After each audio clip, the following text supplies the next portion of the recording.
The boat never came back. 3 fishermen left the coast of Makira before dawn, moving through water they had crossed 100 times before. Their canoe was found drifting near the outer reef 2 days later. No damage to the hull, no signs of struggle anywhere inside. The net was still set in the water, still waiting, as if the men had simply stopped existing mid-task without warning. No bodies were recovered. The village said nothing unusual about the weather. They offered no explanation that used ordinary words.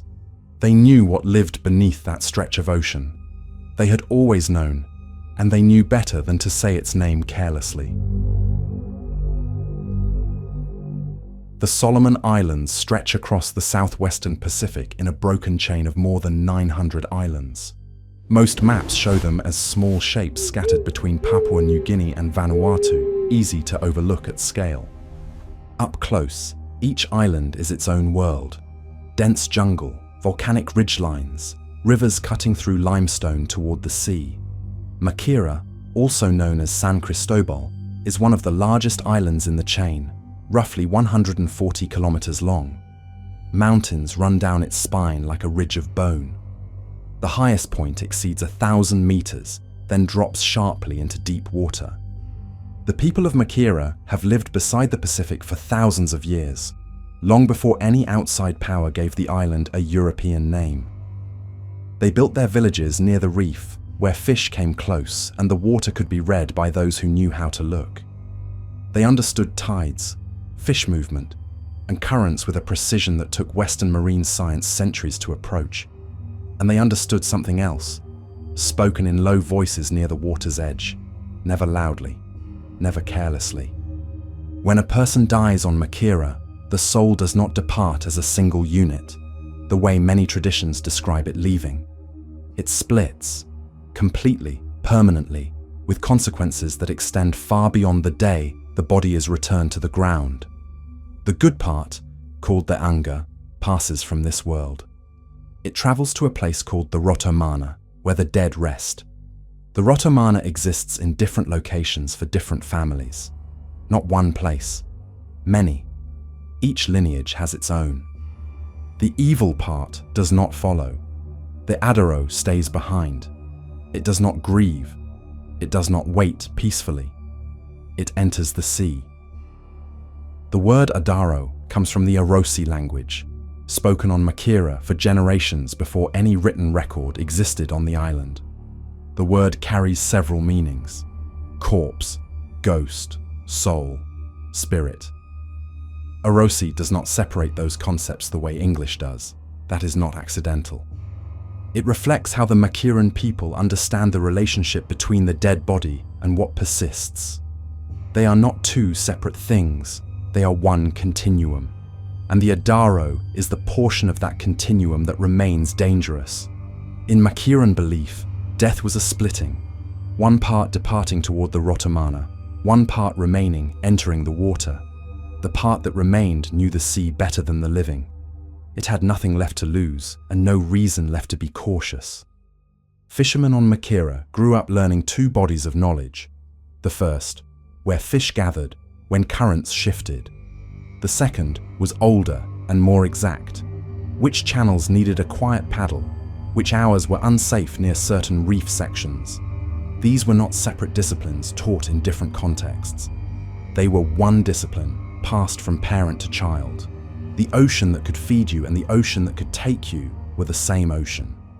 You learned both, or you did not last. The Adaro was not a supernatural layer on top of the natural world. It was inside it, present in the same water as the fish. To fish on Makira was to navigate the biological and the spiritual together. There was no version of the practice that included only one. Children heard the name Adaro early, not as a bedtime story, as practical instruction about where they lived and what it required. Parents explained what to do if a waterspout appeared offshore. Be still, lift the paddle, look away from the column. Inside the waterspout, according to generations of Makiran tradition, the Adaro traveled between the ocean and the sky. When it arrived near a canoe, the water changed first. That was the only warning most men received, and it did not last long. The physical form of the Adaro was documented across multiple communities on Makira, and the accounts are consistent across generations. It stood upright like a man. Its arms moved like arms move. At a distance, in poor light, it could be mistaken for a person in the water. Getting close enough to see the distinguishing details was not something most people survived to describe a second time. Behind its ears were gills, dark, wet, opening and closing in rhythm, built for deep water rather than surface air. Its legs ended not in feet but in tail fins, hard ridged structures shaped like feet but built for speed in cold, deep water. On the crown of its head rose a horn in the profile of a shark's dorsal fin, not ornamental. It had a specific purpose. Accounts from Makira describe it as the instrument used to strike canoe hulls from below, one upward thrust, enough to capsize. From its forehead extended a second protrusion, long and narrow, shaped like the rostrum of a swordfish or sawfish. Some accounts describe this as fixed bone from the skull. Others said it tracked targets independently before a strike. The Adaro did not always use these features as its primary weapon. It had a technique more precise than direct contact. It used flying fish as projectiles.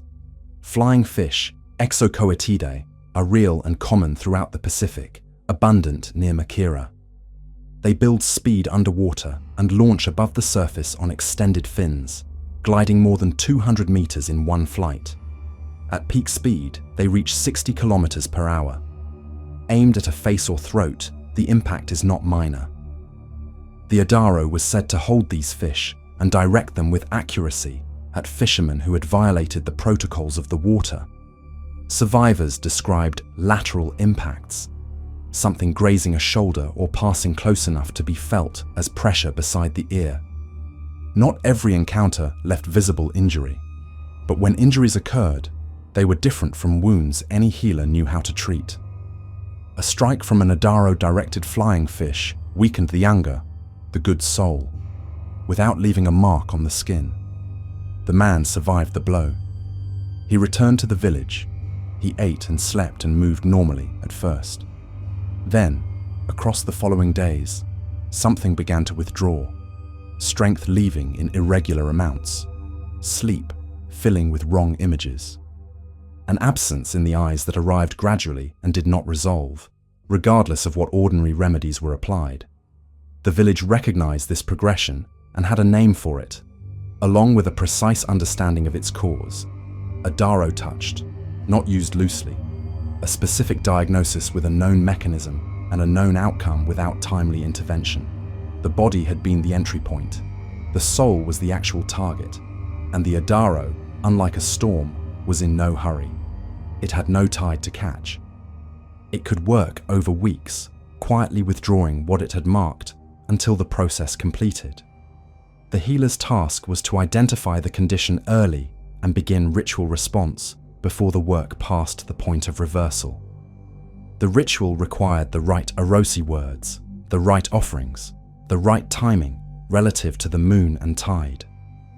Healers who attempted it too late found the same result. The Adaro had moved too far through the anga to be pushed back. Sometimes the intervention succeeded. The absence receded. Strength returned in the correct order. The man came back to himself. Sometimes it did not. The village learned to read the early signs. Waiting to be certain meant waiting too long. The difference between recovery and not was almost always measured in how many days passed before anyone named what was happening. The Adaro did not always arrive in hybrid form. That was one mode of manifestation, consistent in accounts, but not the only one. More often, according to oral tradition recorded by anthropologist C.E. Fox on Makira in the early 20th century, it entered an animal already in the water. Most commonly, that animal was a shark. Fox worked across multiple Makiran villages, cross-referencing accounts from different family lineages. His records document a stable, widely shared belief. The Adaro of a recently dead person enters a shark in nearby coastal waters. The shark then behaves differently, not dramatically. Subtly enough that only practiced observers noticed the distinction at first. It approached canoes without the hesitation sharks normally show near floating objects and the scent of humans in close proximity. It returned to the same location on consecutive days at the same hour. It circled without the feeding rhythm that explains most circling. It held position near a vessel longer than any current accounted for. It waited with a quality the fishermen recognized. It looked at the canoe differently from how sharks look. The men who noticed were not imprecise. They had read sharks for decades. Villagers who recognized the shift named the shark, identified it as the Adaro of a specific person, someone recently dead. This recognition was not always fearful. A shark Adaro could be protective, keeping other threats away from a family member's canoe. The same force that protected could destroy.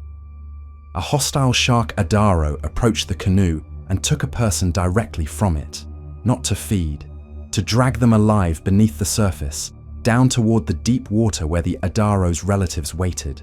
What happened to someone taken to that depth was not described completely in any account Fox collected. The silence was deliberate. Some knowledge in the Makiran tradition was not meant to be articulated fully. The incomplete account was part of how it was preserved. Shamans, trained from childhood to perceive Adaro presence, were the first response when sharks behaved strangely near a fishing party. The diagnostic signals were consistent. Erratic circling without feeding, sustained proximity to a vessel, surfacing in conditions that made no sense. When a shaman identified the signs, offerings were prepared and carried to the reef edge. Arosi words were spoken directly to the shark, not commands, addresses. The shark was engaged as an entity, withstanding in the situation, because within Makiran understanding, it was one. If the ritual resolved the encounter, the shark moved away and did not return during the fishing party's remaining time on the water. If it did not, the shaman gave one recommendation. Leave now, before the character of the current changes. That phrase had a specific meaning in the Makiran fishing tradition. It did not refer to weather or tide. It referred to a shift experienced fishermen could feel in the paddle before they could see it. A tension in the water itself. When that tension appeared, the window for offering or address had already closed. The situation had moved past intervention. Most parties followed the shaman's instruction and returned to shore. The surviving accounts are those of the ones who did not. Their stories do not end with rescue. They end at the moment the water changed, and what came after became knowledge no one speaks completely. The shark that carried someone to the deep did not surface. It did not return to the area where the event had occurred. The canoe was found where the party had left it, drifting without direction, the way an object drifts when no one holds it. The family of the person taken made offerings at the reef edge for days following. The elders confirmed the identity of the Adaro. They did not attempt to reclaim the dead. In Makiran understanding, a person taken by a shark Adaro had not died. They had been relocated. There is a second class of Adaro that cannot be explained through the framework of individual human souls. It is older and more fundamental. The ghost-type Adaro, remnant of a specific dead person, is the version most commonly cited in outside summaries of Makiran belief. But Makiran cosmology holds a second, older category, elemental Adaro, beings that were never human and did not arise from any death. They exist as structural components of the ocean, the atmosphere, and the forces moving between them. They predate human presence on Makira. The elemental Adaro appear in the creation stories of Makira's matrilineages. Family lines trace through the mother, carrying the oldest knowledge. In those stories, the elemental Adaro were present and active before any human on the island had lived long enough to die and leave a ghost. This distinction matters.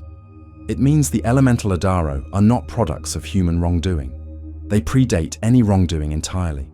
They function as structural forces the way tides function, not moral agents operating from grievance, but components of how the world works. One of the most significant is associated with the Rotomana, the destination of the Unga, the good souls, after death. An Adaro guards the entrance to that place. A separate Adaro rules the interior. These are not hostile in the way ghosts are hostile. They are necessary. They maintain the boundary between living and dead and ensure each side remains where it belongs. Without those boundary keepers, the separation between the living and the dead would fail. The structure holding both sides would collapse. This means the Adaro is not simply the adversary of the living. It is also the mechanism that keeps certain things from crossing back. The chief of the sky-traveling Adaro was called Nyorieru, leader of beings that move between the ocean and the sun through atmospheric phenomena. They traveled through waterspouts, rotating columns of water connecting sea surface to storm cloud, visible from shore on overcast days. They moved along rainbows and through sun showers, brief rain from a partially clear sky where light and water mix in a way that looks wrong. Sun showers on Makira were transit events. The boundary between the visible world and what lay beneath it thinned when they occurred. The Adaro moved through that thinning without disrupting the physical surface. They arrived without disturbance and left the same way. If a person failed to make the correct offering within the prescribed time after entering Adaro territory, Nyorieru's followers responded, not from anger, from the logic of a system requiring acknowledgement in order to continue functioning correctly for both living and dead. The ocean gave things to the people of Makira, consistently, abundantly, across generations. In return, it required acknowledgement. The quiet paddle through restricted water, the offered shell at the reef edge, the willingness to stop when a waterspout formed. These were not tributes to a demanding force. They were acknowledgements that the world was inhabited all the way down. The Adaro enforced that acknowledgement, not as moral punishment, but as consequence built into the architecture of an inhabited world. The fisherman who understood the Adaro system was not more superstitious than the one who did not. He was more accurately informed. The outcomes tracked that difference across generations. Those who followed the protocols returned. Those who dismissed them did not always. The elemental Adaro did not require belief. They did not require the living to understand their role. They functioned regardless. That indifference to belief was itself a form of information. The system operated whether or not anyone chose to engage with it. What the Makiran oral tradition preserved across hundreds of years was operational knowledge about a living, inhabited environment. The environment included things that moved with intention and responded to behavior. The tradition named those things. The names were observed. C.E. Fox and F.H. Drew published their documentation of Makiran oral tradition in the Journal of the Royal Anthropological Institute in the early 20th century. Their fieldwork spanned multiple villages and years, cross-referenced across family lineages to establish what held consistent throughout the tradition. What they recorded was not folklore in the dismissive sense, not fiction invented to explain the unknown or control community behavior.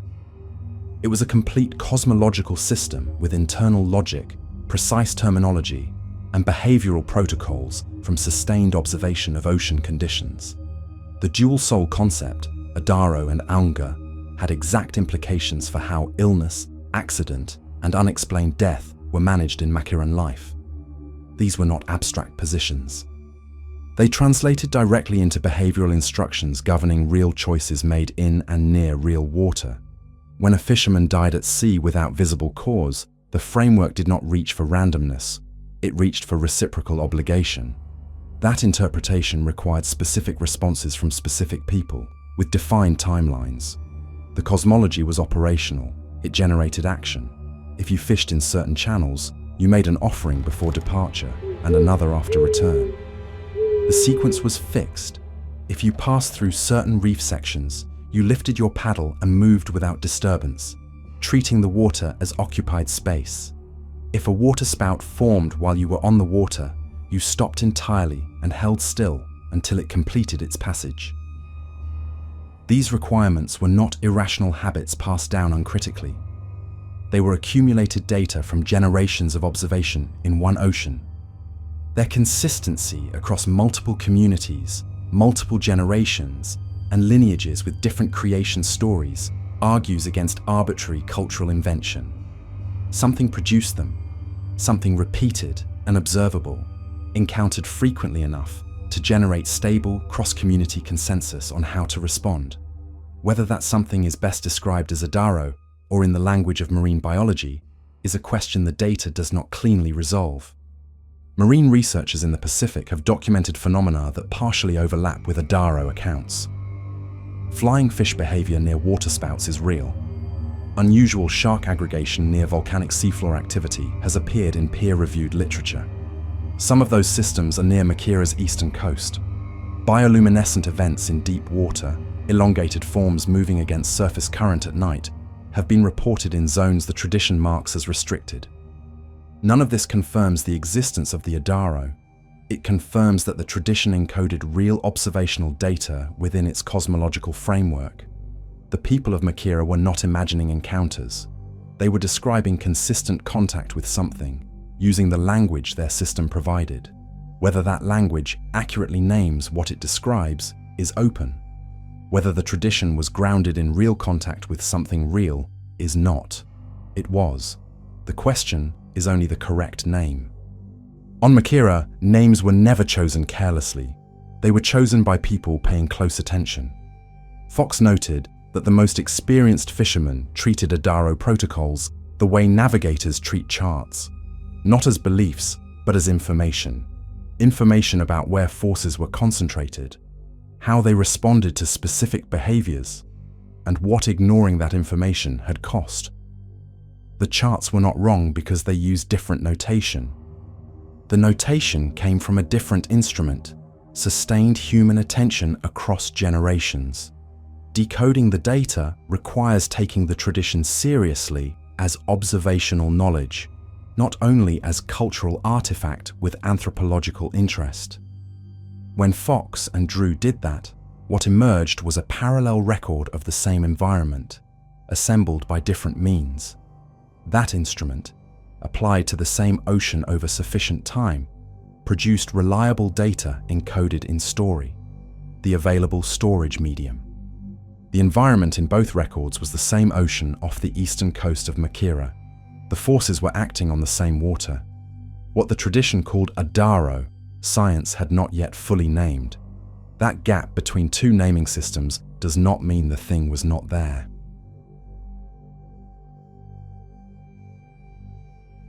Something still happens near Makira that has not been resolved to the satisfaction of everyone who has examined it carefully. Boats go quiet when approaching certain channels on the eastern shore. Not as performance. Not as custom preserved for researchers or tourists. It happens when no outsider is present. The men in those boats were taught to do it by their fathers, who were taught by theirs.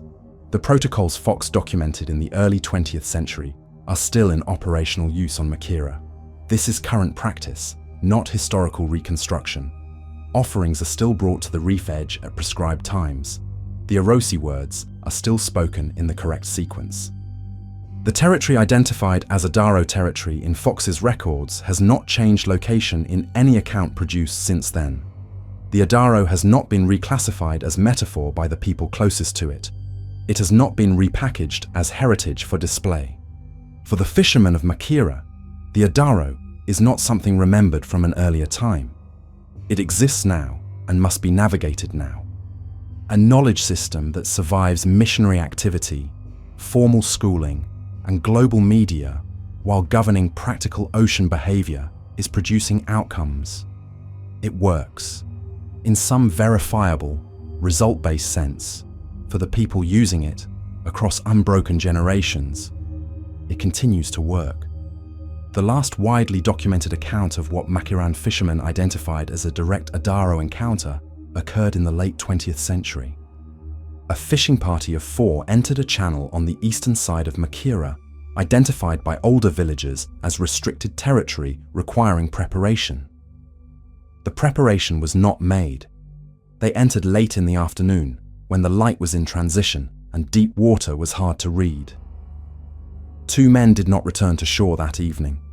The other 2 were found near the reef before dark, holding the upturned canoe. The survivors were separated before giving their accounts. Their descriptions, given independently, matched without any discrepancy in the key details. The water became still in a way that did not match the conditions, not calm, but suspended, as if the surface had been held in place. Something moved below the canoe, large, maintaining fixed orientation relative to the vessel rather than drifting the way animals drift. Then both missing men were gone simultaneously. No sound, no visible disturbance on the surface, no sign of struggle observed. The shape below moved away in a straight line and did not return. The survivors did not look over the side to watch it go. They had been warned before departure. The warning named the channel, the time of day, and the exact conditions to avoid. The warning came from a village elder whose knowledge of that channel was considered current and based on direct experience. No explanation was offered for why the warning was not followed. That explanation, if it exists, stayed inside the family. The ocean off Makira's eastern shore descends into trenches that have not been fully mapped. The deepest sections remain unexplored. What lives at those depths, biologically, ecologically, is not completely known. New Pacific deep-sea species are documented every year. The list of undocumented species is longer than the documented list. The gap between what is known and what is present remains significant. The Adaro waits in that gap, not as symbol, not as metaphor preserved in story. As present reality for those who navigate that water, it waits the way the current waits, without urgency, without doubt, without requiring the living to acknowledge it. It was in those waters before the first canoe crossed them. It will be there after the last one does. The sea keeps its secrets. The Adaro keeps its watch. The water stays deep and cold and full of things that do not need your belief. The tradition has survived everything meant to replace it. The ocean has not changed. Neither has what the ocean holds.